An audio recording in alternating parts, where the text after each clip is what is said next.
샬롬 20번째. 이제는 지형을 침식당하고 있었다.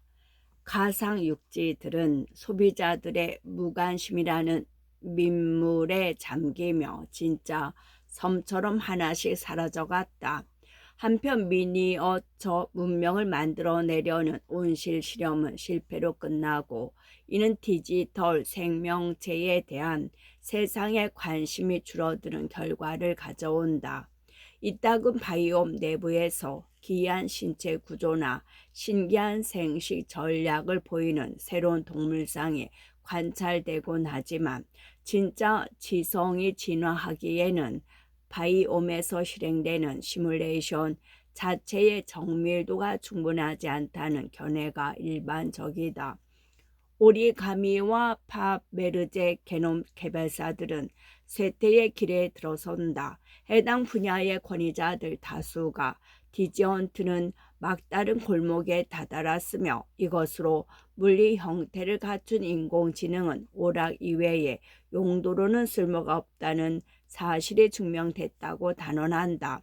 소픈스라는 새로운 게놈 엔진이 등장하기 전까지는 소픈서의 개발자들이 목표로 삼은 것은 인간과의 상호 교류 대신 소프트웨어만을 통해 교육시킬 수 있는 디지언트였다. 그 목적을 위해 그들은 비사교적 행동과 강박적 성격을 촉진하는 엔진을 창조했다.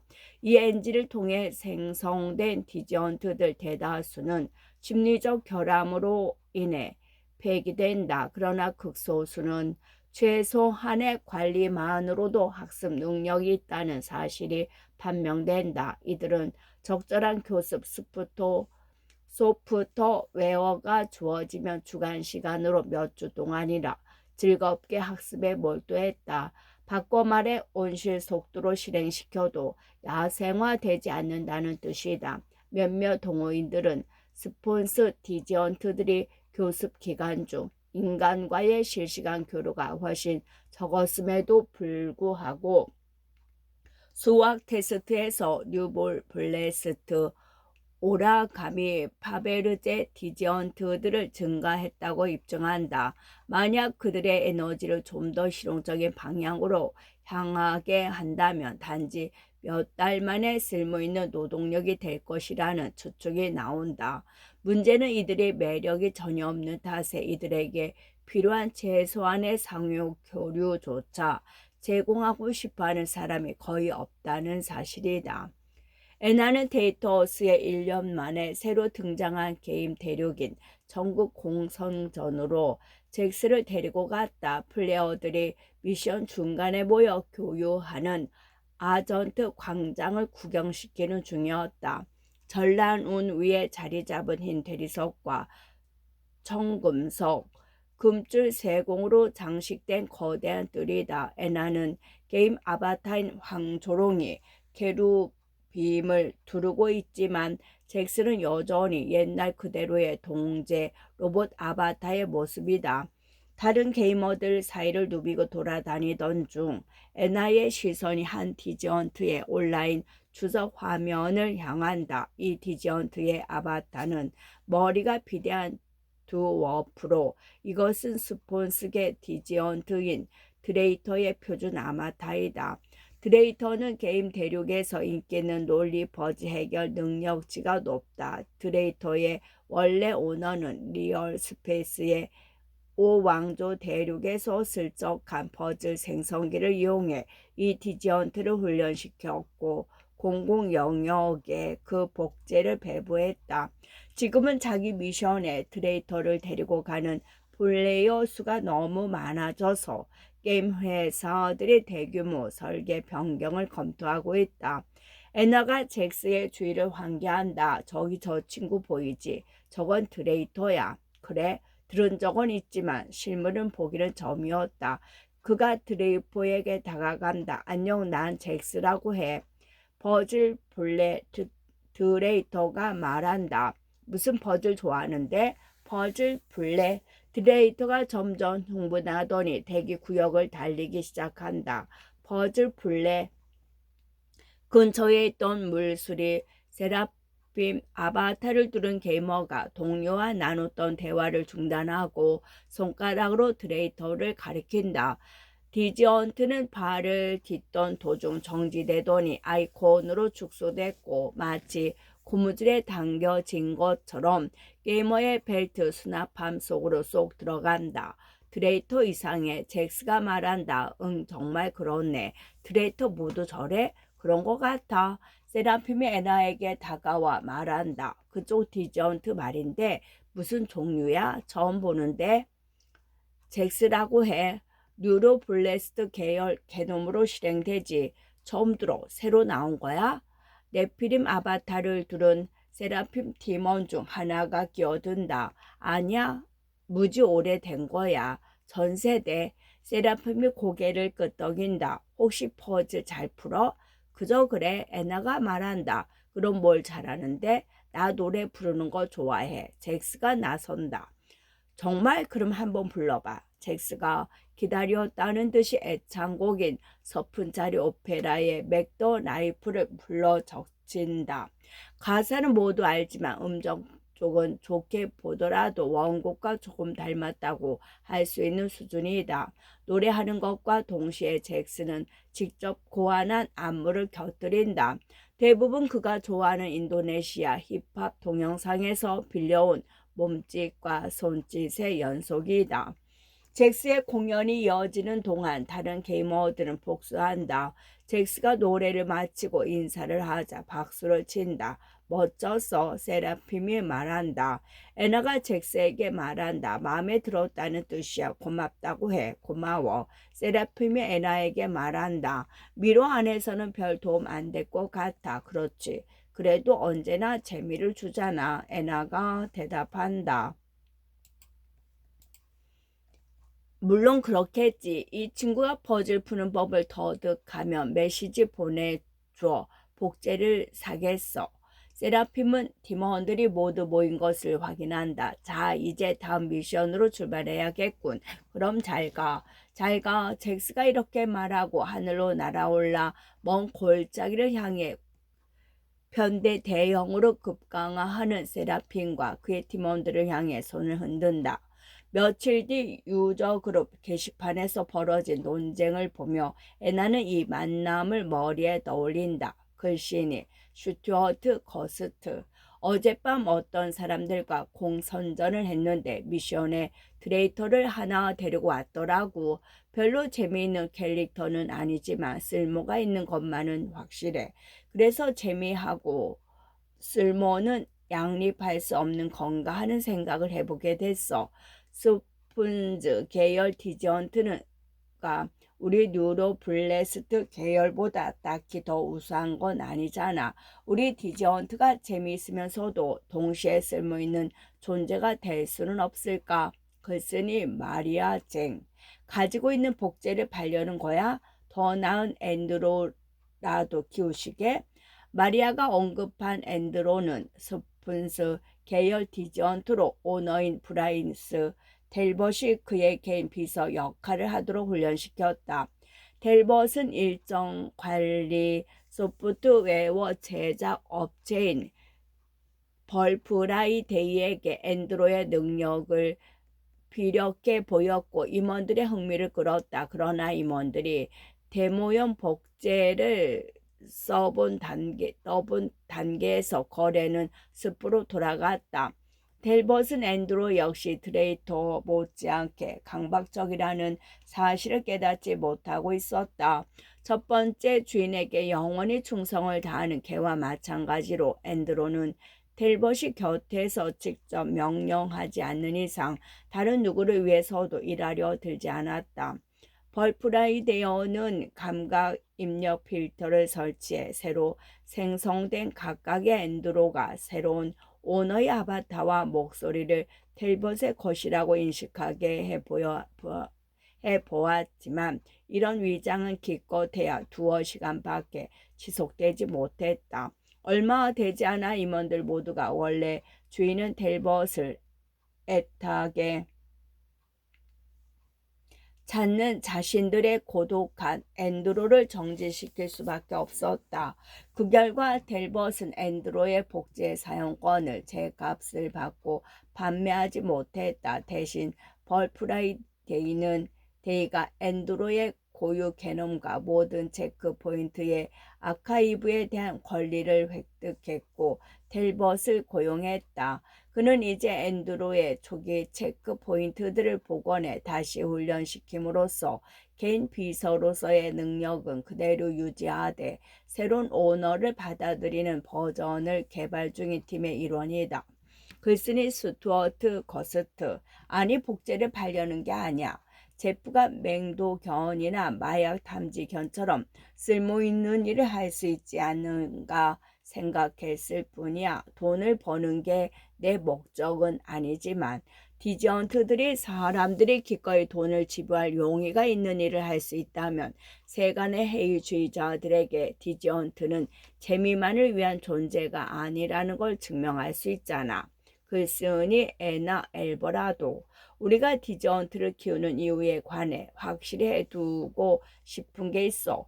우리 디저언트들이 실용적인 스킬을 배울 수 있다면 좋기야 하겠지만 설령 그렇지 못한다고 해서 실패로 간주할 필요는 없어. 잭스가 돈을 벌 수 있을지도 모르지. 하지만 잭스는 돈을 벌기 위해 존재하는 건 아니야. 잭스는 트레이터나 잡초깎기 로봇과는 달라. 잭스가 어떤 퍼즐을 풀든 어떤 일을 하든 그건 내가 잭스를 키우는 이유가 아니야. 글쓴이 스튜어트 거스트.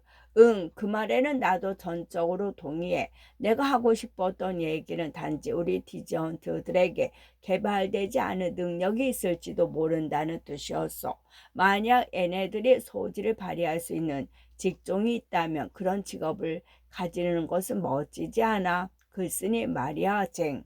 하지만 뭘 할 수 있다는 건데 견종들은 특정 분야에 뛰어난 능력을 발휘하도록 교배되고 소폰스 계열 디저언트들은 워낙 강박적이라서 잘하든 못하든 한 가지 일밖에는 하고 싶어 하지 않아. 뉴로블레스 디저언트의 경우는 그 어느 쪽에도 해당하지 않잖아. 글쓴이 슈투어트 거스트. 여러 종류의 상이한 일에 노출시켜보고 어떤 일에 적성이 있는지 시험하면 되지 않을까. 직업훈련 대신 역사나 문학 같은 교양 과목 교육을 시행한다든지 해서 말이야. 반만 농담임. 글쓴이 애나 엘버라도. 실없는 농담처럼 들리지만 이외로 맞는 얘기일 수도 있어. 보노보 침팬지도 기회가 주어지니까 돌 자르는 도구 만드는 것에서 컴퓨터 게임까지 뭐든 습득했잖아. 우리 디저언트들도 우리가 훈련시킬 생각을 하지 못했던 일들의 소질이 있을지도 몰라. 글쓴이 마리아 쟁. 도대체 무슨 얘기를 하는 거야? 이미 글 읽기를 가르쳤잖아. 이번엔 과학하고 역사를 가르칠 거야? 비판적 사고력을 전수하려고? 글쓴이 애나 엘버라도. 솔직히 나도 잘 모르겠어. 하지만 만약 그렇다면 열린 마음을 가지고 회의적인 태도를 지향하는 게 중요하다고 생각해. 낮은 기대감은 자기 충족적 예언이나 마찬가지니까 목표를 높게 설정한다면 더 좋은 결과를 얻을 수 있을 거야. 유저 그룹의 구성원 대다수는 자기 디저언트가 현재 받고 있는 교육, 홈스쿨링, 단체 교습, 교육 소프트웨어를 적절히 배합하네 만족하고 있지만 그 이상의 교육을 실행한다는 아이디어에 큰 흥미를 보이는 사람들도 있다. 후자의 그룹은 디저언트의 교사들과 커리큘럼 확충에 관한 논의를 시작한다. 몇 달 동안 여러 오너들이 교육한 이론에 관해 읽고 디저언트의 학습 방식은 침팬지나 인간 아이들과는 어떻게 다른지 그것에 가장 적절한 수업 계획은 어떻게 세울 것인지 논의한다. 대부분의 경우 오너들은 이런 제안을 기꺼이 수용하지만 교사들이 디저언트들에게 숙제를 내준다면 학습 진도가 더 빨라지지 않을까 하는 안을 두고 논쟁이 벌어진다. 애나는 디저언트가 단지 스킬만 배우는 활동이 아니라 본인도 즐길 수 있는 활동을 찾는 쪽을 선호한다. 다른 언어들은 교사가 디저언트들에게 끝내야 하는 실제 과제를 내줘야 한다고 주장한다. 델릭이 이 생각을 지지하는 게시글을 올린 것은 의외였다. 델릭을 만났을 때 애나가 묻는다. 왜 걔네들한테 숙제를 시키고 싶은 거야? 숙제가 뭐 어때서? 어렸을 때 나쁜 선생님을 만난 기억이라도 있어? 농담 그만해. 난 심각하다고.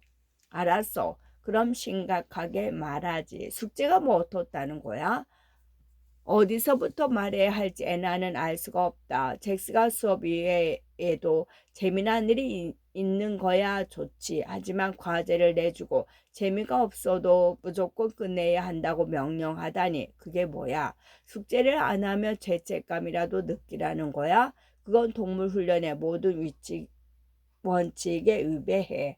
아주 오래전에 디저언트는 동물과 다르다는 말을 한 사람은 당신 같은데 맞아 그랬어. 하지만 그와 동시에 디저언트는 도구도 아니야. 당신도 그걸 안다는 걸 알고 그런데 당신 하는 얘기를 듣고 있으면 마치 디저언트들에게 그들이 원하지도 않는 일을 시키려고 준비하는 사람 같아. 대리의 고개를 가로젓는다. 억지로 시키고 싶은 게 아니야. 책임감을 좀 심어주고 싶은 거야. 또 알아? 이따금 죄책감에 시달려도 괜찮을 정도로 녀석들이 강한지 그걸 확인해 보려면 해보는 수밖에 없잖아. 대체 왜 죄책감을 느끼게 하고 싶은 건데? 누나하고 대화하다가 떠오른 아이디어야. 대리의 누나는 다운증후군 아이들을 가르치고 있다. 아이를 지나치게 다그치는 걸 원치 않는 부모들도 있다고 해. 아이들이 실패의 가능성에 노출되는 걸 걱정하는 거야. 물론 부모 마음으로 그러는 거겠지. 하지만 그들은 그런 식으로 귀하게만 기르면 아이가 완전한 잠재력을 발휘하는 데 방해가 된다는 사실을 간과하고 있어. 애나는 이런 생각에 익숙해지는 데는 시간이 조금 걸린다. 애나는 디저언트를 엄청난 재능을 가진 유인원으로 생각하는 것에 익숙해져 있었고 예전에는 사람들이 유인원을 특별한 도움이 필요한 아이에 비유한 시절도 있었지만 그것은 사실이라기보다는 어디까지나 비유에 가까웠다. 말 그대로 디저언트들을 특별한 도움이 필요한 아이로 보기 위해서는 관점의 전환이 필요하다. 디저언트가 어느 수준까지 책임감이라는 걸 감당할 수 있다고 생각해? 대리기 양손을 펼쳐 보인다. 모르겠어. 어떤 의미에서는 다우증후군과 크게 다르지 않아. 그게 어떤 식으로 발현하는지는 각 개인에 따라 다르지. 그래서 우리 누나는 새로운 아이가 오면 그때그때 알아서 대처하는 수밖에 없어. 우리 경우는 한층 더 단서가 적어. 디저언트들은 이렇게까지 오래 기른 사람은 여태 없었으니까 말이야. 숙제를 내서 얻을 수 있는 것이 단지 죄책감뿐이라고 판정된다면 물론 중지할 거야. 하지만 등을 떠매는 게 불안하다는 이유만으로 마르코와 폴로의 잠재력이 허비되는 걸 난 원하지 않아. 애나는 대리기 디저언트들에게 품고 있는 기대가 자신의 그것과는 크게 다르다는 사실을 깨닫는다. 게다가 대리의 태도가 자신의 태도보다 낫다는 것을 깨닫는다. 당신 말이 옳아. 잠시 후 애나가 말한다. 그 애들이 숙제를 할 수 있는지 알아보자고. 1년 뒤 어느 토요일 애나와 점심 약속이 있는 델릭은 집에 나서 전 일을 마무리하고 있다. 디저언트들의 몸체와 얼굴 비율을 변경해 좀 더 성숙해 보이도록 2시간에 걸쳐 아바타의 수정 비전을 테스트하고 있는 중이다. 디저언트 교육을 이어나가기로 결심한 오너들로부터 변함없이 귀엽기만 한 아바타의 겉모습과 점점 발달하는 능력 사이의 격차에 위화감을 느낀다는 의견이 계속 나오고 있기 때문이다. 이 에드오는 그 간극을 메우고 오너들이 좀 더 쉽게 디저언트들을 유능한 존재로 여기게 해줄 것이다. 집을 나서기 전 메시지 수신함을 훑어본 데릭은 모르는 사람 2명에게서 그가 사기를 치고 있다는 항의 메시지를 받았다는 사실을 알고 곤욕감을 느낀다. 정상적인 메시지처럼 보였기 때문에 좀 더 자세히 읽어보니 데이터 어스에서 접근해온 디저언트 하나가 돈을 요구했다고 불평하는 내용이었다. 어찌된 일인지 알 것 같다. 그는 최근에 마르코와 볼로에게 용돈을 주기 시작했다. 이 돈은 보통 게임을 하거나 가상 장난감을 사는 데 쓰였다.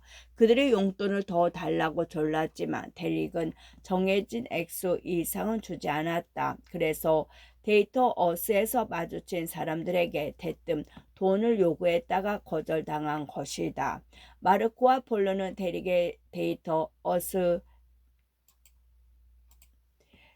계정에서 실행되고 있기 때문에 사람들은 데릭이 일부러 돈을 구걸하도록 디저언트들을 훈련시켰다고 지레 짐작했을 것이다.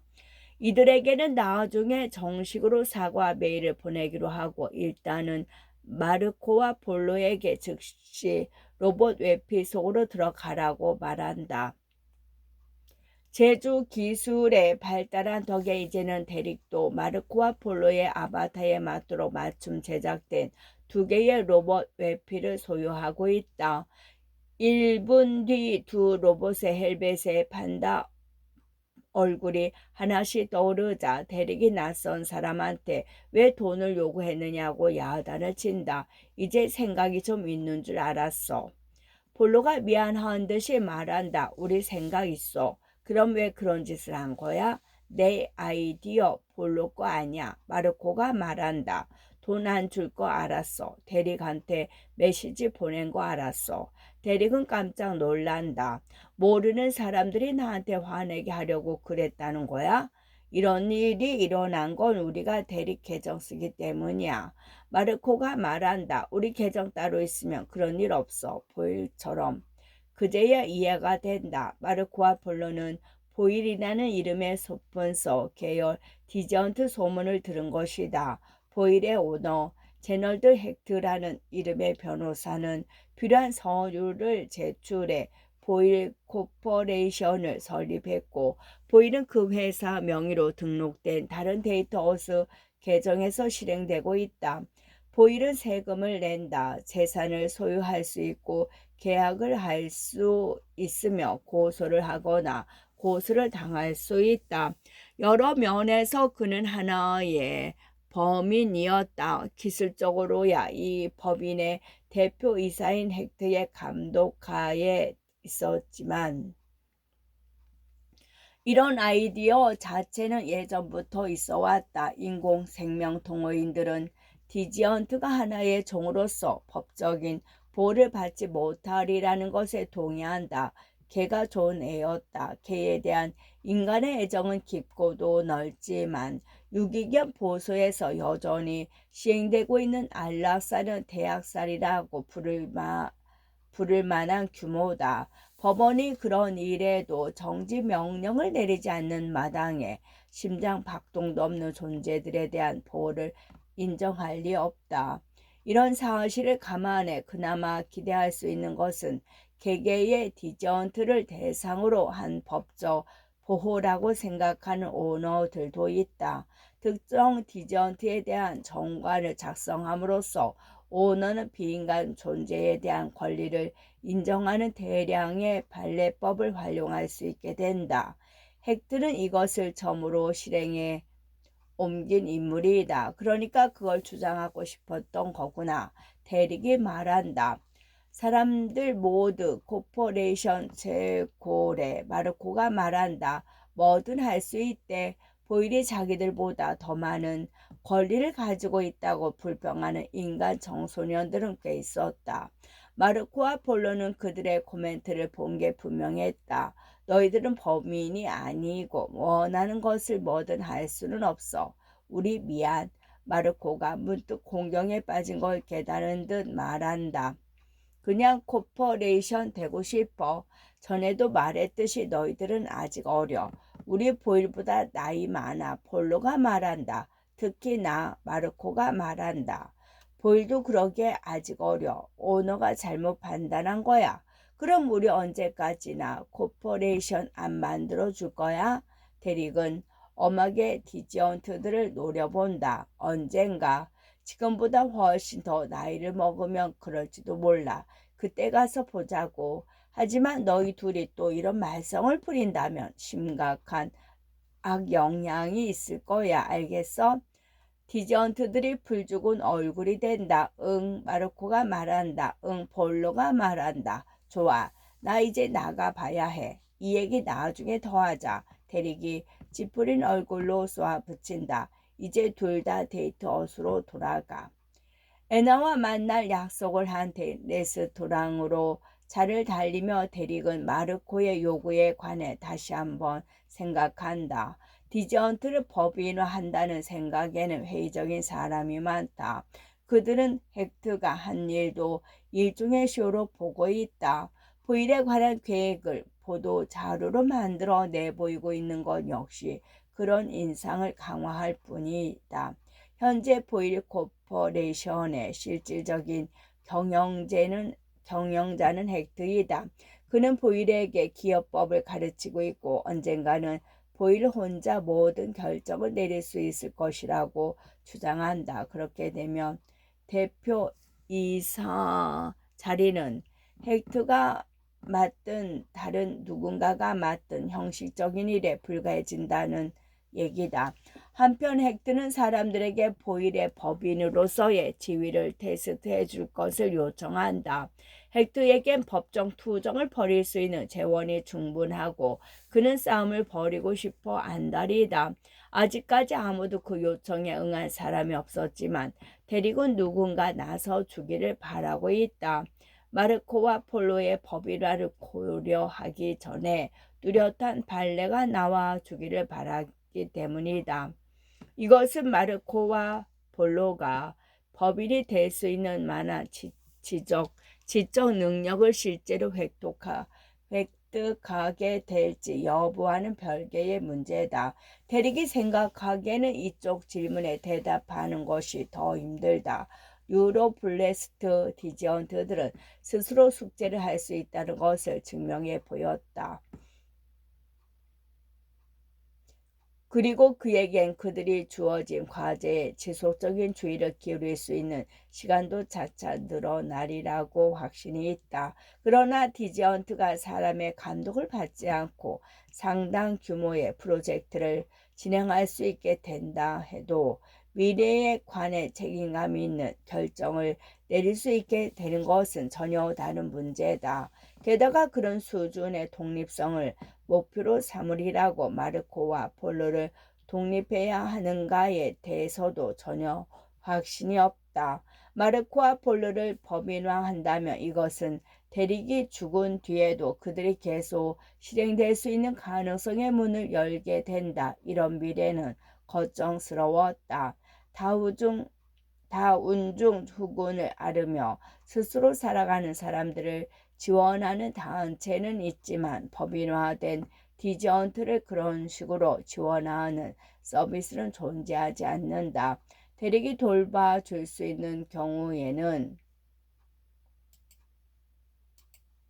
마르코와 폴로가 확실하게 정지되도록 미리 조치를 취해 놓는 편이 나을지도 모른다. 끝.